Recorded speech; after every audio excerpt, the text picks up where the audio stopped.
இந்திய அரசியலில் ஒரு அசைக்க முடியாத சக்தியாக திகழ்ந்தவர் ஜெயலலிதா. தான் கால் பதித்த துறையில் எல்லாம் முதன்மை நிலையில் இருந்தவர். பள்ளியில் ஸ்டேட் ரேங்க், நடிப்பில் இருந்து தான் விலகும் வரை முதன்மை நாயகியாக இருந்தார். அதேபோல அரசியலிலும் தான் இறக்கும் வரை முதல்வராகவே இருந்தார்.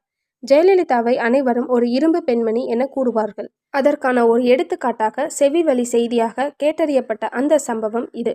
ராஜஸ்தானில் அடிமை பெண் படப்பிடிப்பு நடந்து கொண்டிருந்த நேரத்தில் நடந்த ஒரு சம்பவமாக இது கூறப்படுகிறது. அந்த காலகட்டத்தில் சௌகரியங்கள் நிறைந்த கேரவன் வசதிகள் பெரிதாக இல்லை. அப்போது பாலைவன மணலில் ஜெயலலிதாவை இழுத்து செல்வது போன்ற ஒரு காட்சி. அப்போது டூ போட்டு கொள்ளலாம் என படப்பிடிப்பு குழுவில் பலர் கூறியும் அதை மறுத்து தானே நடிக்க தயாரானாராம் ஜெயலலிதா. இது ஜெயலலிதாவிற்கு முதல் முறை அல்ல. பல முறை கடின காட்சிகளில் டூ போடாமல் நடித்துள்ளார் ஜெயலலிதா. எம்ஜிஆர் அறிவுரை கூறியும் கூட அதை கேட்காமல் பாலைவன மணலில் இழுத்து செல்லப்பட்ட அந்த காட்சியில் ஜெயலலிதா நடித்தாராம். எம்ஜிஆர் ஜெயலலிதாவிற்கு ஏதாவது ஆனால் அது படத்தை தயாரிப்பு நிர்வாகம், இயக்குனர் குழு, படப்பிடிப்பு குழு என பலரை பாதிக்கும் என்பதை மனதில் கொண்டு அச்சத்தில் ஆழ்ந்தாராம். அந்த அக்கினி வெயிலில் பெரிய மணல் மேட்டில் படம் காட்சியமைக்கப்படுகிறது. திடீரென பலத்த காற்றில் எல்லாம் தூக்கி வாரி போட ஜெயலலிதா காணாமல் போகிறார். படப்பிடிப்பு குழு அனைவரும் பதற்றத்தில் ஆள எம்ஜிஆர் உட்பட அனைவரும் ஜெயாவை தேடி ஓடுகின்றனர்.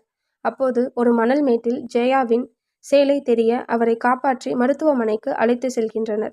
ஜெயலலிதா மருத்துவமனையில் இருந்தபோது எம்ஜிஆர் தவிர வேற யாரும் உள்ளே செல்ல அனுமதி இல்லை.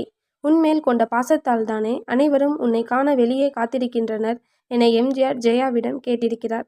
அதற்கு இரும்பு பெண்மணி ஜெயலலிதா, நான் வலியோடு இருப்பதை யாரும் பார்க்கக்கூடாது, என்மேல் யாரும் பரிதாபம் கொள்ளக்கூடாது, நான் அழக்கூடாது, நான் அழுவதை யாரும் பார்க்கக்கூடாது என பதில் கூறினாராம் ஜெயலலிதா.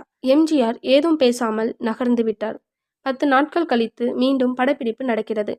தளத்திற்கு மலர்ந்த முகத்துடன் புன்னகையுடன் வந்து நடிக்க துவங்கினாராம் ஜெயலலிதா. அதை கண்டு அங்கிருந்த படப்பிடிப்பு குழு மகிழ்ச்சியில் ஆழ்ந்தனர். இந்த வீடியோ உங்களுக்கு பிடிச்சிருந்துச்சுன்னா லைக் பண்ணுங்க, கமெண்ட் பண்ணுங்க, ஷேர் பண்ணுங்க. நன்றி.